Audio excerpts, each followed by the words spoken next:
wipe is here. The first couple days weren't exactly smooth. Oh, they're maxed. They're best maxed. They're best maxed. We should chase. We should chase. Oh, get one all on both rings. Oh my god! It's broken. It's broken. It's broken. It's broken. It's broken. It's broken. It's broken. It's broken. It's broken. It's broken. It's broken. It's broken. Fortunately, by now, that's all behind us. We've got a new class in the game. We've got new gear options. We've got the new continuous dungeon system. And honestly, I'm having a blast.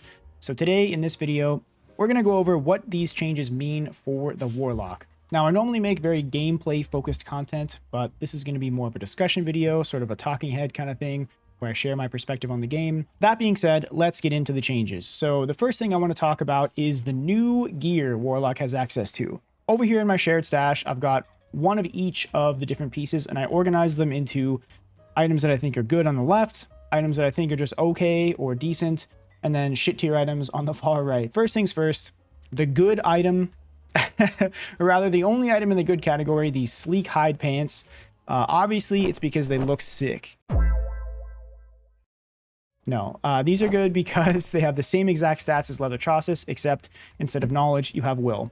So they have decent armor, decent move speed, and a high amount of the base stat, will, which is very good for locks. In this mid tier, most of these items I probably will use occasionally, but there's either a better option out there or something about them just doesn't really strike my fancy. So these first two, the cuffed boots and the button boots, are kind of just like rawhide gloves. They have a hybrid knowledge or will with resourcefulness stat. They're okay. They have good base movement speed, but the problem with boots generally is that lightfoot boots exist. So anytime you're sitting here thinking like, well, I could get more knowledge by changing my boots, you can't then just get more move speed by changing something else. Yeah, I think these are okay. And like, if I find a good pair, actually, wait, this pair is really good. If I find a good pair like this, I'll definitely use these. But you will have to then probably like make some compromises, like maybe loose trousers or something else in order to get that move speed back.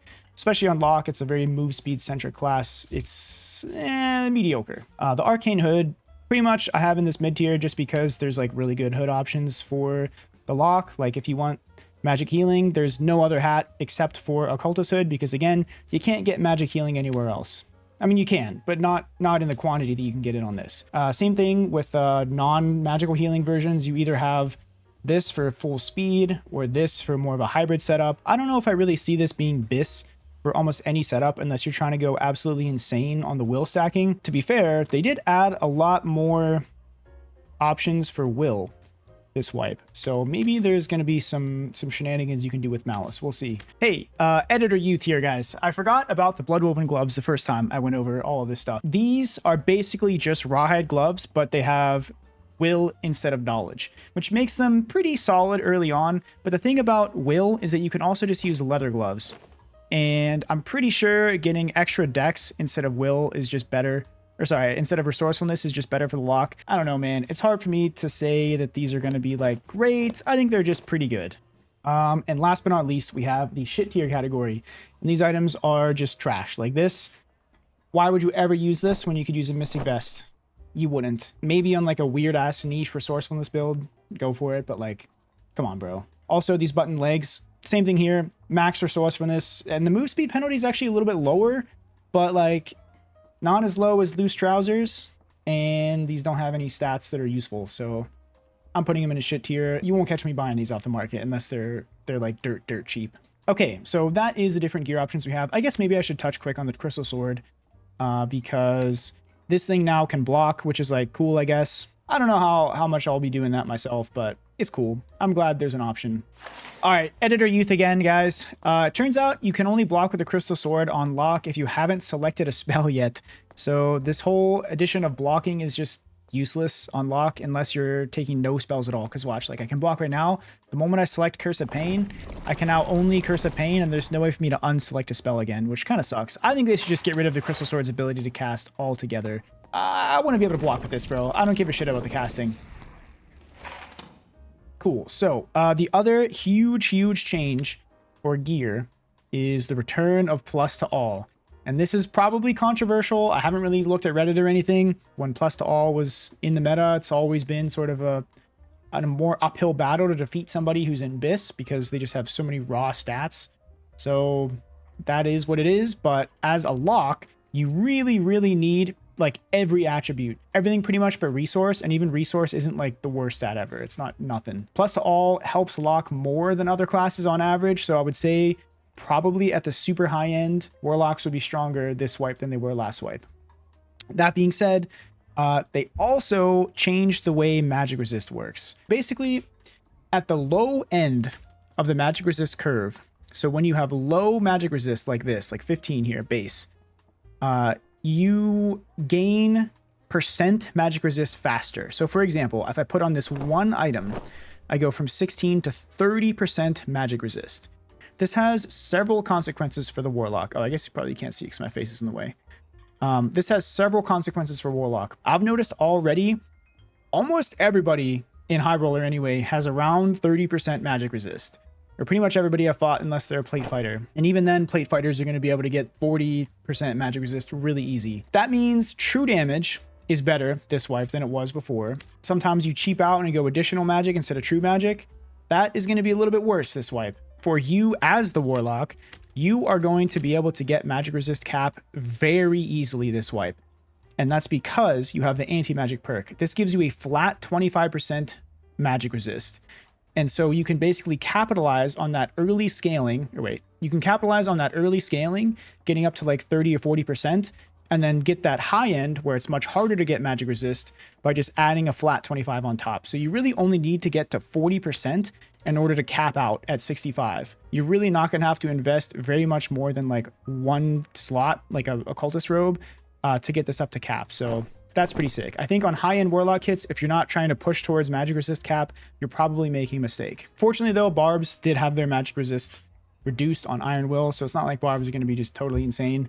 They're still going to have 30 to 40% magic resist without even trying, but it was like that before, so that's not actually different than last wipe anyway. I guess we should talk then about the Sorcerer.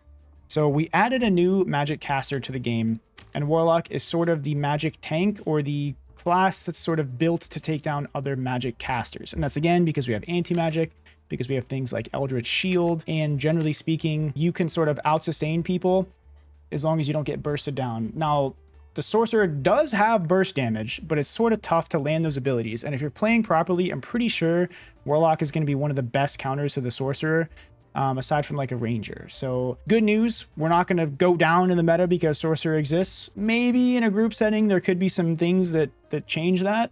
But from what I've seen so far, the matchup versus Sorcerer is good. That being said, Sorcerer has a lot of will bases that were added into the game for them. All of these bases with will are going to up their magic resist. And so the average Sorcerer in base kit I saw was running around with around 30% magic resist as well. That's the state of the game these days. So get your true damage. Understand that your spells, you're going to have to hit them maybe 1 or 2 more times than you maybe expect. So I think that does it for the gear and class changes. I don't know, maybe I didn't mention it before, I can't remember. Warlock didn't get any new perks, any new spells, nothing like that.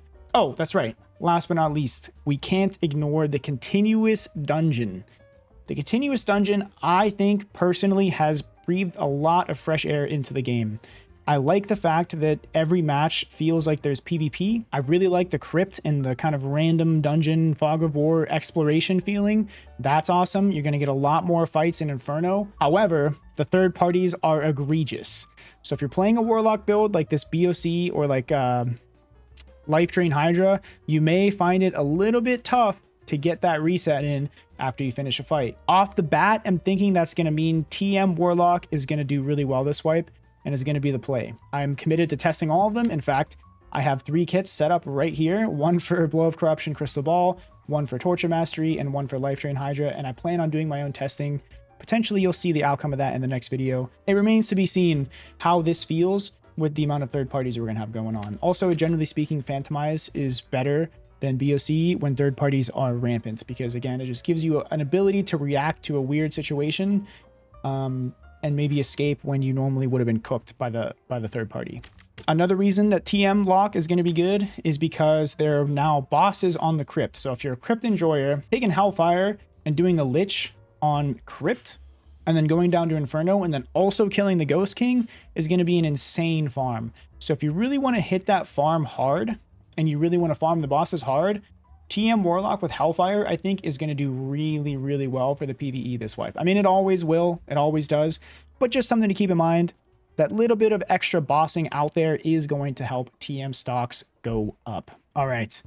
I believe that about wraps up the wipe perspective for the lock. If you enjoyed this video, let me know by hitting the like button.